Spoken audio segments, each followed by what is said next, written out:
Hi, my name is Bolade Ojo, and this is Bolade Ojo's show, the BSuper Experience.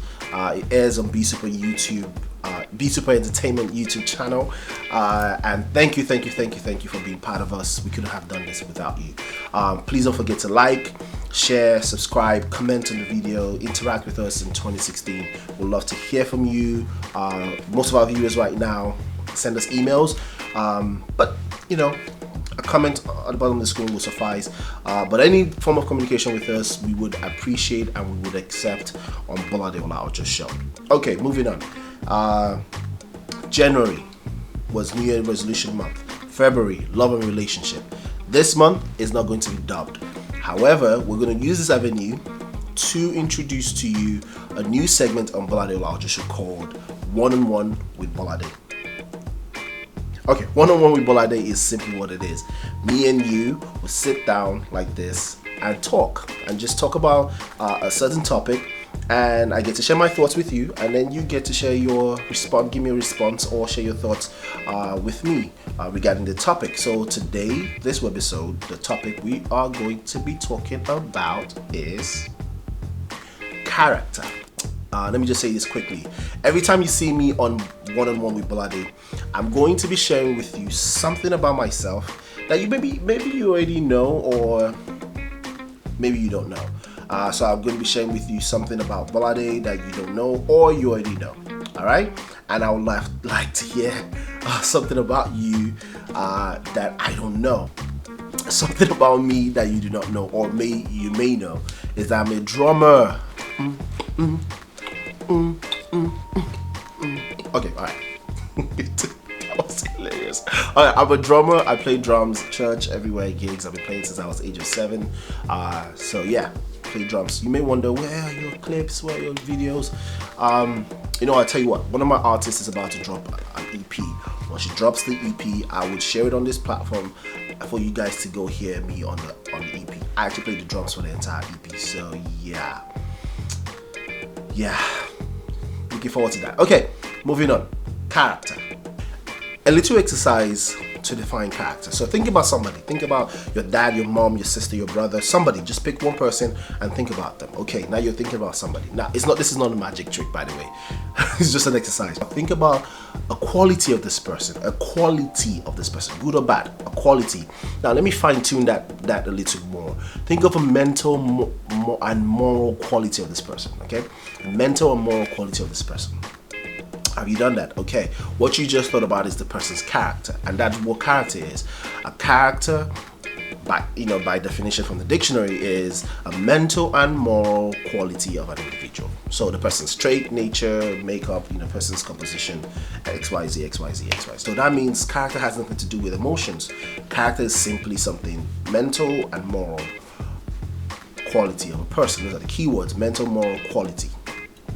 Boom. So now that we've defined character, let me tell you my definition of character.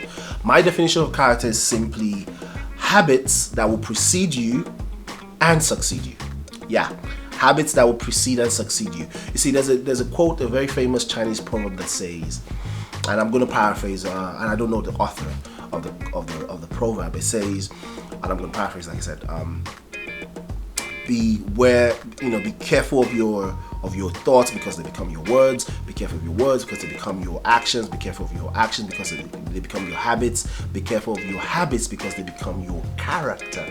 And be careful of your character because it becomes your destiny. Eventually becomes your destiny. So yes, your character is a function of your thoughts. Gandhi said something. Mahatma Gandhi said something. He said, same quote, but he had a little tweak. He said the same thing. He said, from thoughts to words to actions to habits, and now here's the tweak. He said values in place of character. So if we collate those two statements together, we can easily say we can say that character equals values, and it's very evident if you look at people in the world, like people. Pick any great person in the world. Alexander the Great, Mandela, Hitler, Martin Luther King. All these people exuded or exhibited a certain character as a result of what they valued. Martin Luther King once said something. He said that, and this is from his I Dream speech, and I'm going to paraphrase. Martin Luther King, MLK, said that one day he has a dream that one day in this country, his 4 little children will not be judged by the color of their skin, but by the content of their what? Character. So character is very key, people. So what characters do you have that people can judge you negatively? Can look at you and say, oh my God, what characters do you have? And check this out, character is not an emotion. Character doesn't come from a feeling. Character is simply your mental and moral quality. So it means that it's something that you've done over and over again, that you don't even, sometimes it could be subconscious. It could just be maybe you're always late to work, or you're always procrastinating, or you're just not trustworthy, or you're always a cheater. You cheat on everything. You cheat even in the big games, you cheat in the small games, you cheat with your girlfriend.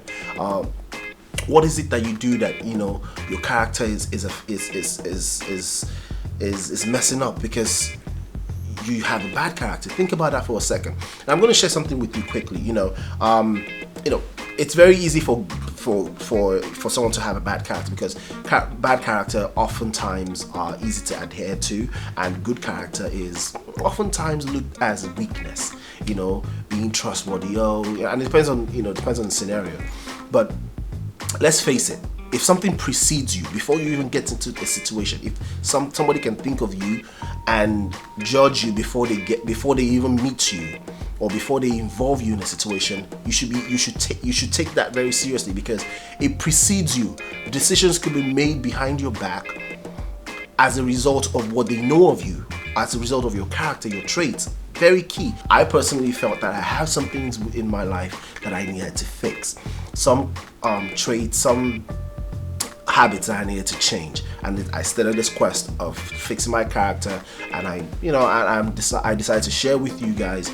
And again, like I said, let's hear your thoughts. Things that you don't agree with, let me know. Things that you agree with, let me know. Okay, I'm about to share something with you from the Bible. Now, I'm not preaching to you or anything like that, but truth of the matter is, the Bible holds one of the truest and one of the purest stories that educates and inspires. It's proven over time, but you can argue with that. But for purpose of this conversation, I'm going to share a story from the Bible. All right, Bible, 2 Kings, chapter 4, verses 1 to 7, and the story is simple. There was this prophet. He met this woman. The woman had a son, but she was a widow, and the debtors came to the house. They wanted to take the son away from her. And check this out. They wanted to take the son away from her because she owed, her husband left a debt. Husband died. She's a widow. And the story goes on that, the prophet asked the woman, what do you have in the house? I have a jar of oil. Okay, go out, borrow more jars, more vessels and more jars. Come back, pour the oil into the jars until they're full, and when it's full, go sell it, and pay your debt. Okay. Now, of course, those are Christians that are watching this will say yes, they know the story, the miracle of the oil, XYZ. But here's the thing. I think the real miracle here that many people don't actually see is this. First of all, women back in days were considered as a weaker vessel, and also a woman without a husband, or woman that is widowed, has no status in the community. So she's like a minority. That's the best word I can find. Now check this out. She was a minority. One. Second of all, she was in debt. Now, debt that she didn't accrue. It was a debt that she inherited from her late husband, who was also a pastor then. So she was a pastor's wife, a widow, and she was in debt. So she was a minority with debt. And check this out. The Bible recorded that this woman went out after the instruction of the prophet. She went out and borrowed more jars. Check it. I'm not sure you got that. A minority debtor still was able to borrow more jars. Her debt was so great to an extent that the debtors wanted to take her son to into servitude to pay off the debt. Now, if you understand what that means, it means that It's not a small debt where she could just, it's a debt that was that great that they wanted to take her son to pay. So imagine that. And this is a community that they already know as pastor's wife, late pastor's wife, that debtor. But she was still able to borrow, add more to her debt. The only way she was able to do that, ladies and gentlemen, in my opinion, was because she had a good character.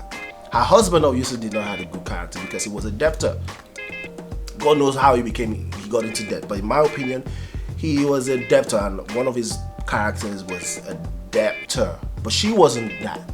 I'm sure the people she went to looked at her and like, well, I know you're good for it. I know you're good for it. Can people say that about you? Can people say that you are good for it? Can they say, oh my God, I know you are, that, oh, you're in debt, but I'll still borrow you this. Can people actually do that about you, to you?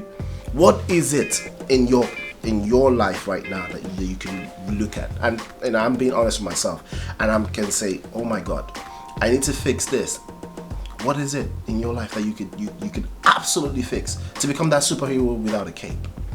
Okay, and I'm going to share with you how I started to fix the things in my life that the bad character in my life.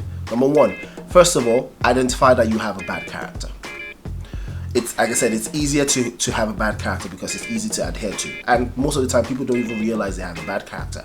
Being late, procrastinating, lying, cheating, being in debt rather than saving, not disobeying your parents. If we in the minority, the people considered the minority in the community, can change our character individually and collectively, maybe our character would precede us when people relate with us. Maybe our character will succeed us when we're not even here, when our children are the ones that are here. If we can fix ourselves individually, collectively, it will make a change. And that's why another topic for some other day, I always talk about the Black Lives Matter movement, and I always say that I feel like the Black Lives Matter movement needs to go to the core of the problem, which is our community, and fix it first. Don't get me wrong, I'm not against the protest and all the other stuff that's going on. I know there's brutalities and things like that, but at the same time, look within. But anyways, that's a different topic for a different day. But yeah, first things first, identify what the bad character you have. Number two, your character is controlled by a process, and it starts from your thoughts. Again, your mental and your moral qualities. So it starts with your thoughts. So first things first, you identify what the bad characters are, and then you think, how did I get here?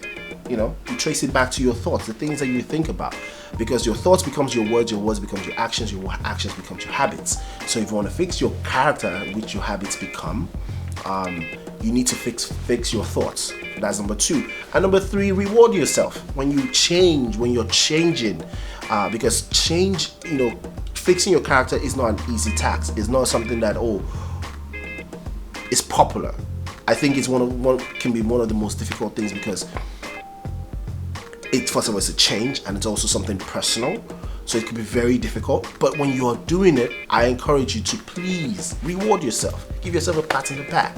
Reward yourself as you change. So first things first, identify. Second thing, first of all, realize, identify the root cause, and then reward yourself as you begin to change from the root cause, which is your thoughts. Next episode, I'll be talking about thoughts and how they affect and they can shape your life, and how they actually affect your character. So guys, please tell me what you think about this video.